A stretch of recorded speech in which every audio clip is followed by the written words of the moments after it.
Qu'est-ce que c'est une emprise? Une emprise, c'est une partie d'un chantier qu'on entoure avec un système de clôture pour protéger la population comme le personnel qui est sur site du chantier. Par ailleurs, nous avons fait une dalle de répartition pour permettre à une grue, à une PPM, de pouvoir se positionner sur cette dalle pour pouvoir intervenir directement dans le Sénat. Récupérer les bases vies pour les poser de l'autre côté. Et à la fin, pareil, c'est elle qui récupère et qui pose. Parce que sans cette grue, sans cette taille de flèche, le travail il est impossible en fait. Qui dit grutage dit répartition des charges très délicates. Donc cette dalle béton de plus de 460 mètres carrés, c'est du boulot. Du moment où vous avez un besoin d'intervenir sur un grutage, vous allez avoir un impact sur le domaine public. Mais celui-ci ne doit pas être ressenti. Pour les piétons, les cyclistes, la circulation générale, les riverains, maintenir un accès au site ajoute forcément beaucoup de complexité au projet. La clé, c'est le phasage. Alors ce matin, nous avons effectué la pose de clôture, donc d'auteur 3 mètres avec des portails coulissants et un réseau défensif sur toute l'emprise. En fait, on est les yeux des grutiers au sol.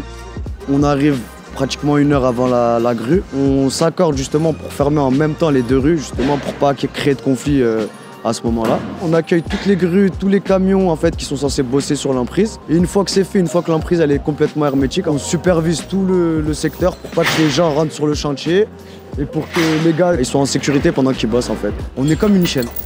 En plus, un grutier dans Paris ou même en dehors de Paris, c'est compliqué pour s'insérer.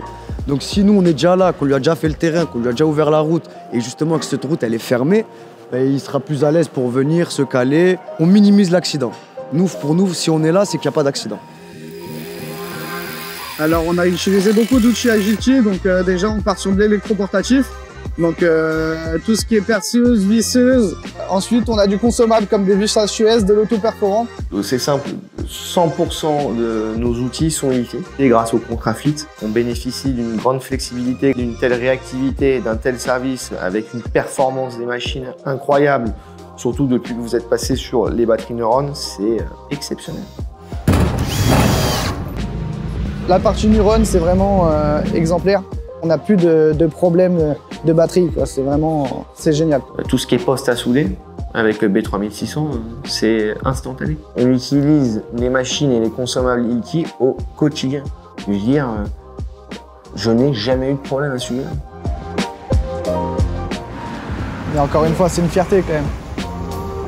C'est pas tous les jours qu'on peut travailler sur des monuments tels que le Sénat.